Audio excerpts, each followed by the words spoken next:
આયર્નની જુદી જુદી ખનિજોના સૂત્રો જણાવી તેમાંથી આયર્ન ધાતુનું નિષ્કર્ષણ સમજાવો.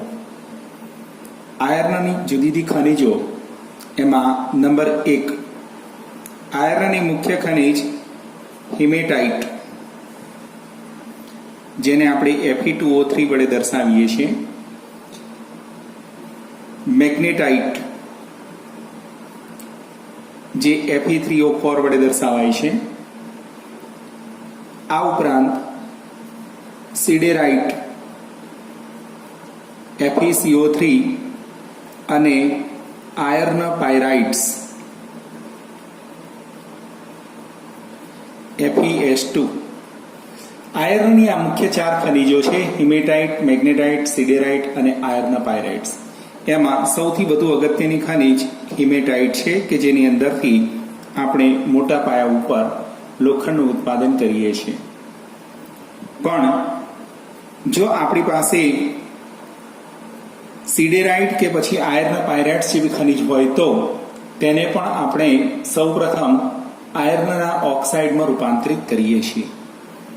અહીં આ જુદી જુદી ખનિજો પૈકી સિડેરાઇટ તેમજ આયર્ન પાયરાઇટ્સ ખનિજ હોય તો અનુક્રમે કેલ્સિનેશન તેમજ ભુંજન જેવી રાસાયણિક પ્રક્રિયાઓ દ્વારા એને સૌપ્રથમ ઓક્સાઇડયુક્ત ખનિજમાં રૂપાંતરિત કરવામાં આવે છે. તો સૌપ્રથમ આપણે વાત કરીએ સિડેરાઇટ FeCO3. તો FeCO3 જો ખનિજ આપણી પાસે ઉપલબ્ધ હોય તો તેનું ઉષ્મીય વિઘટન કરવામાં આવશે. તે વખતે તેનું વિઘટન થઈ FeO ફેરસ ઓક્સાઇડ તેમજ કાર્બન ડાયોક્સાઇડ વાયુ મુક્ત થશે. આ રીતે ઉત્પન્ન થયેલા ફેરસ ઓક્સાઇડનું ઓક્સિડેશન થઈને ફેરિક ઓક્સાઇડ Fe2O3 માં રૂપાંતર પામે છે અને પરિણામે આ ફેરસ ઓક્સાઇડ એ માટી સાથે સંયોજાઈ શકતો નથી અને સ્લેગ પણ બનાવતો નથી. આ જે સમગ્ર ઘટના હતી તેમાં ફેરિક કાર્બોનેટ એટલે કે FeCO3 માંથી FeO માં રૂપાંતરિત કરવાની પ્રક્રિયા એ કેલ્સિનેશન પ્રક્રિયા છે. જ્યારે નંબર 2, આયર્ન પાયરાઇટ્સ માંથી Fe2O3 નું ઉત્પાદન કરવા માટે આપણે ભુંજનની પ્રક્રિયા કરીએ છીએ, જેને આપણે રોસ્ટિંગ તરીકે ઓળખીએ છીએ. આ માટે સૌપ્રથમ આયર્ન પાયરાઇટ્સના બારીક પાવડરને પરાવર્તનની ભઠ્ઠીમાં નાખી FeS2 ના ગલનબિંદુ કરતા સહેજ નીચા તાપમાને ઓક્સિજનની હાજરીમાં તેનું ઓક્સિડેશન કરવામાં આવે છે અને પરિણામે તે ભુંજન થઈને Fe2O3 માં રૂપાંતરિત પામે છે. FeS2 વત્તા O2 is converted into Fe2O3 વત્તા SO2. આ સમગ્ર ઘટના દરમિયાન અહીં 4 મોલ FeS2 એ 11 મોલ O2 સાથે રાસાયણિક પ્રક્રિયા અનુભવી 2 મોલ Fe2O3 વત્તા 8 મોલ SO2 માં રૂપાંતર પામે છે. અહીં સલ્ફર ડાયોક્સાઇડ બાષ્પશીલ અશુદ્ધિ છે જે દૂર થાય છે. એ જ રીતે અહીં સિડેરાઇટનું ઉષ્મી વિઘટન કરીને આપણે કાર્બન ડાયોક્સાઇડ વાયુને પણ દૂર કર્યો હતો. આ રીતે પ્રાપ્ત કરેલા ફેરસ ઓક્સાઇડમાંથી ફેરિક ઓક્સાઇડ, અહીં પણ ફેરિક ઓક્સાઇડ Fe2O3 પ્રાપ્ત થઈ જશે, જેનો આપણે વાતભઠ્ઠીની અંદર લઈ જઈને આયર્નમાં રૂપાંતરિત કરીએ છીએ. તો આપણે હંમેશા યાદ રાખવાનું રહેશે આયર્નની આ ટોટલ 4 ખનિજો અને એ ખનિજો પૈકી સિડેરાઇટ તેમજ આયર્ન પાયરાઇટ્સમાંથી સૌપ્રથમ Fe2O3 માં રૂપાંતરિત કરવામાં આવે છે અને ત્યારબાદ તેને વાતભઠ્ઠીમાં લઈ જવામાં આવે છે. અગાઉની ભુંજન તેમજ કેલ્સિનેશન પ્રક્રિયાને અંતે પ્રાપ્ત થયેલ લોખંડના ઓક્સાઇડમાં આપણે લાઇમસ્ટોન એટલે કે ચૂનાનો પથ્થર ઉમેરીએ છીએ. તો મિત્રો અહીં આપણી પાસે આ એક વાતભઠ્ઠી છે અને વાતભઠ્ઠીમાં આપણે લોખંડનું ઉત્પાદન કરીએ છીએ.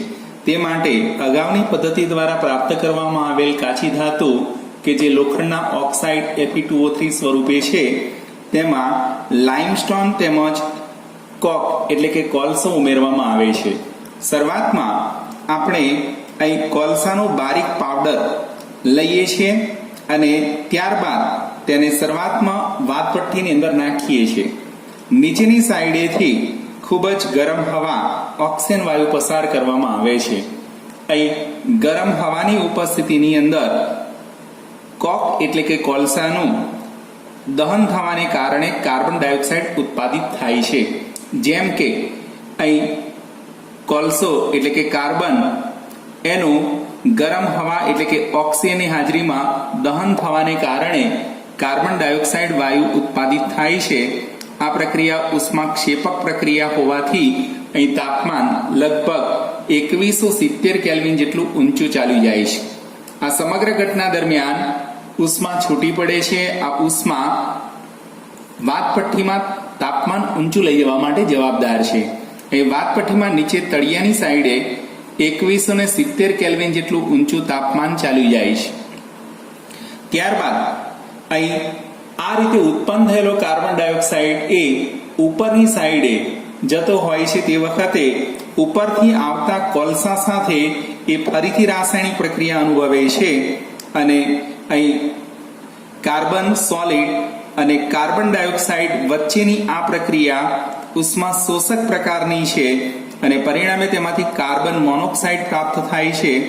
આ પ્રક્રિયા દરમિયાન અહીં ઉષ્મા વપરાય છે અને પરિણામે વાતપટ્ટીનું તાપમાન ઘટે છે અને પરિણામે સપાટીથી એટલે કે નીચી સપાટીથી ઊંચી સપાટી તરફ જઈએ છીએ તેમ તેમ અહીં તાપમાનમાં સતત ઘટાડો થતો જોવા મળે છે. કારણ કે ઉત્પન્ન થયેલો કાર્બન ડાયોક્સાઇડ એ ઉપરની તરફથી આવતા કાર્બન સાથે રાસાયણિક પ્રક્રિયા કરે છે અને એ દરમિયાન તાપમાન ઘટતું જોવા મળે છે. લગભગ 1570 કેલ્વિન કે તેથી 1570 કેલ્વિન કે તેથી નીચું તાપમાન હવે ઉપરની તરફ જઈએ છીએ તેમ તેમ બનતું જાય છે. વાતપટ્ટીમાં જુદા જુદા તાપમાને જુદા જુદા પ્રકારની રાસાયણિક પ્રક્રિયાઓ થાય છે. વાતપટ્ટીમાં સમગ્ર વાતપટ્ટીની ઊંચાઈ તેમજ એનું તાપમાન ક્યાં કેટલું રહેશે એને અગાઉની પ્રક્રિયાઓના અભ્યાસને ધ્યાનમાં રાખીને તૈયાર કરવામાં આવેલ હોય છે. હવે ઉપરની સપાટી તરફ જઈશું તેમ તેમ તાપમાન લગભગ 500 થી 800 કેલ્વિન સુધી પહોંચી જશે. હવે વિદ્યાર્થી મિત્રો, અહીં આપણે ઉપરની સાઈડેથી લોખંડની કાચી ધાતુ અંદરની સાઈડે નાખવામાં આવેલી છે. એ સૌપ્રથમ અહીં 500 થી 800 કેલ્વિન તાપમાને કેટલીક રાસાયણિક પ્રક્રિયાઓ અનુભવે છે.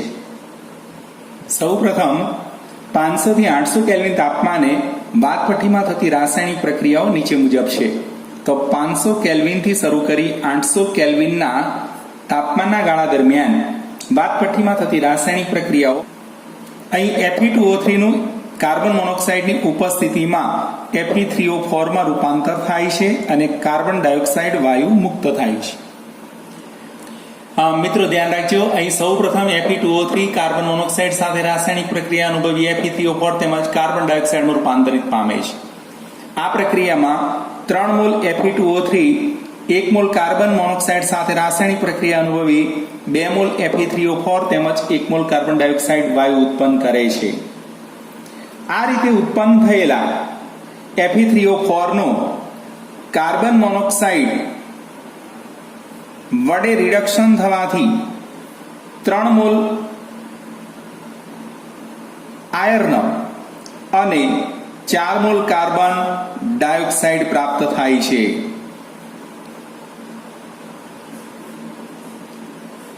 વળી Fe2O3 અન્ય રીતે પણ રિડક્શન પ્રક્રિયા અનુભવી શકે છે. જેમ કે Fe2O3 કાર્બન મોનોક્સાઇડ વડે રિડક્શન પામે તો 2 મોલ FeO તેમજ 1 મોલ કાર્બન ડાયોક્સાઇડ પણ ઉત્પન્ન કરી શકે છે. આ રીતે ઉત્પન્ન થયેલ લોખંડ કે જે ઘન સ્થિતિમાં અસ્તિત્વ ધરાવે છે તેમજ અહીં ઉત્પન્ન થયેલ ફેરસ ઓક્સાઇડ એ પણ ઘન સ્થિતિમાં અસ્તિત્વ ધરાવે છે. તે હવે એનાથી સહેજ નીચા તાપમાને એટલે કે 900 થી 1500 કેલ્વિન તાપમાન વચ્ચે પણ રાસાયણિક પ્રક્રિયાઓ અનુભવતા જોવા મળે છે. જેમ કે આ ફેરસ ઓક્સાઇડનું હવે આપણે 900 થી 1500 કેલ્વિન તાપમાન વચ્ચે થતી રાસાયણિક પ્રક્રિયાનો અભ્યાસ કરીશું. 900 થી 1500 કેલ્વિન તાપમાન વચ્ચે થતી રાસાયણિક પ્રક્રિયાઓ.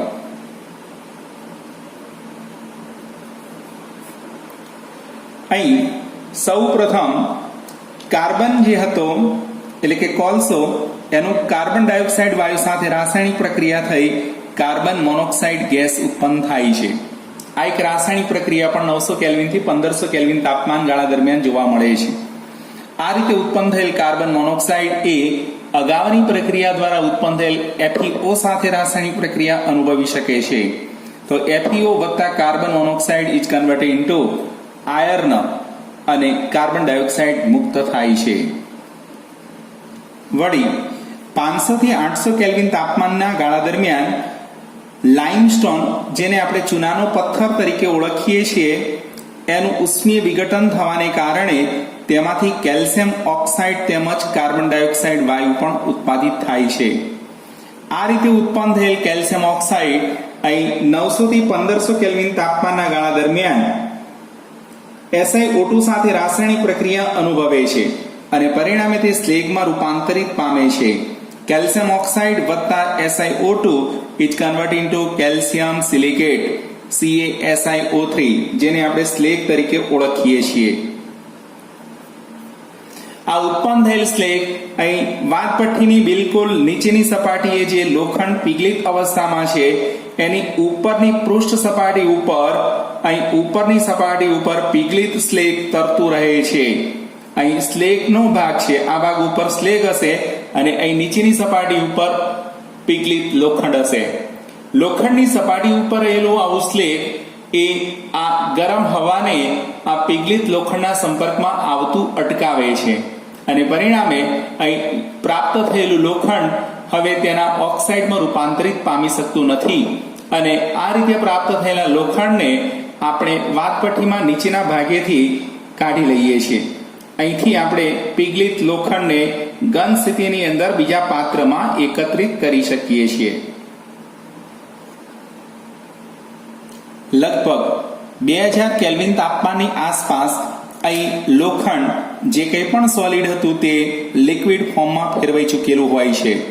તો Fe solid is convert into Fe liquid, જે નીચેની પૃષ્ઠ સપાટી ઉપર એકત્રિત થશે તે વખતે તાપમાન લગભગ 2000 કેલ્વિન તાપમાનની આસપાસ હશે.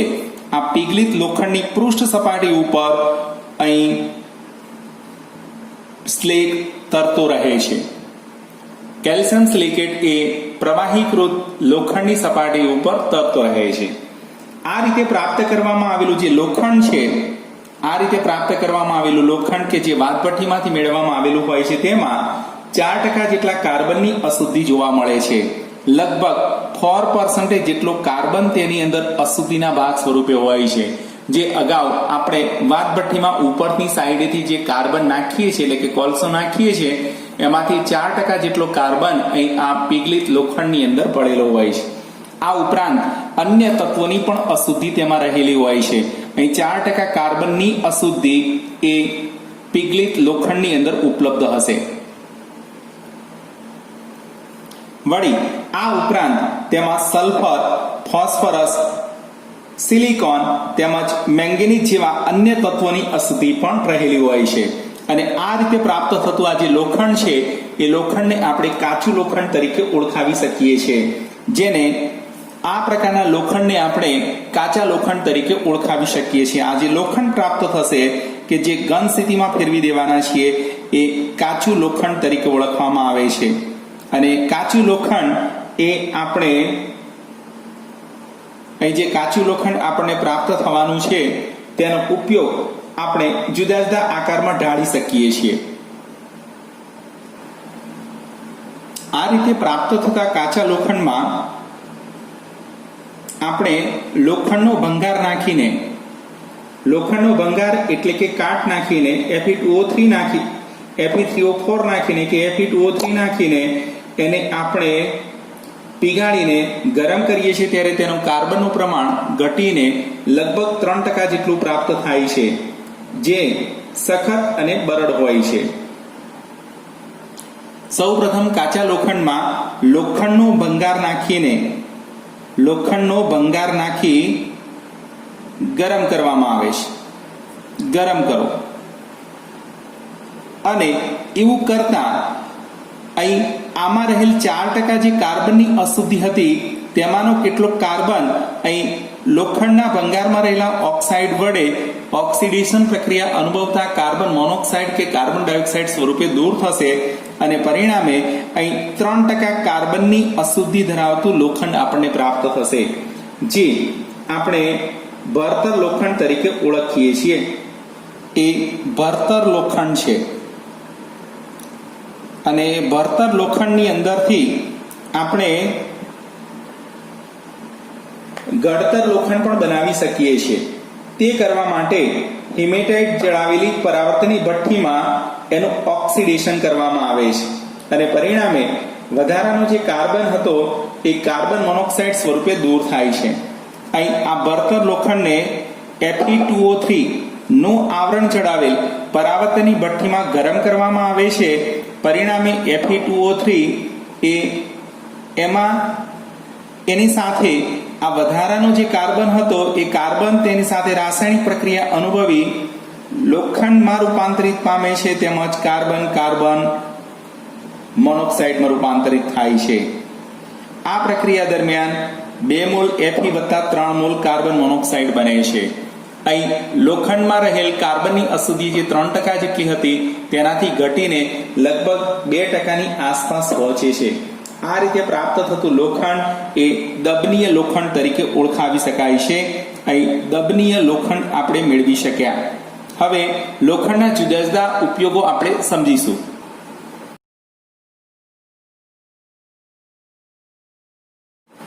આયર્નનું સૌથી વધુ અગત્યનું સ્વરૂપ એ ગળતર લોખંડ છે. એમાં ગળતર લોખંડનો ઉપયોગ આપણે ચકાસીએ. નંબર 1, ગળતર લોખંડનો ઉપયોગ કોઈ પણ વસ્તુ ઘડવા માટે થઈ શકે છે. જેમ કે એની મદદથી આપણે સ્ટવ, રેલવેના પાટા તેમજ ગટરના પાઇપ, રમકડા વગેરે પણ બનાવી શકીએ છીએ. રેલવેના પાટા, ગટરના પાઇપ તેમજ રમકડાની બનાવટ માટે પણ તેનો ઉપયોગ કરી શકાય છે. નંબર 2, બરતર લોખંડ. બરતર લોખંડનો ઉપયોગ લંગર ની બનાવટ માટે, તારની બનાવટ માટે, બોલ્ટ અથવા તો સાંકળોની બનાવટ માટે થઈ શકે છે. તેમજ ખેતીવાડી માટેના સાધનો પણ આપણે બરતર લોખંડમાંથી કરી શકીએ છીએ. ખેતીવાડી માટેના સાધનો. નંબર 3, સ્ટીલના અનેક ઉપયોગો છે. એમાં નિકલ ધરાવતું સ્ટીલ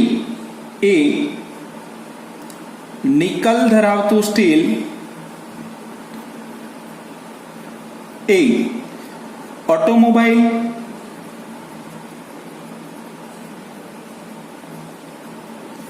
એરોપ્લેનના ભાગો,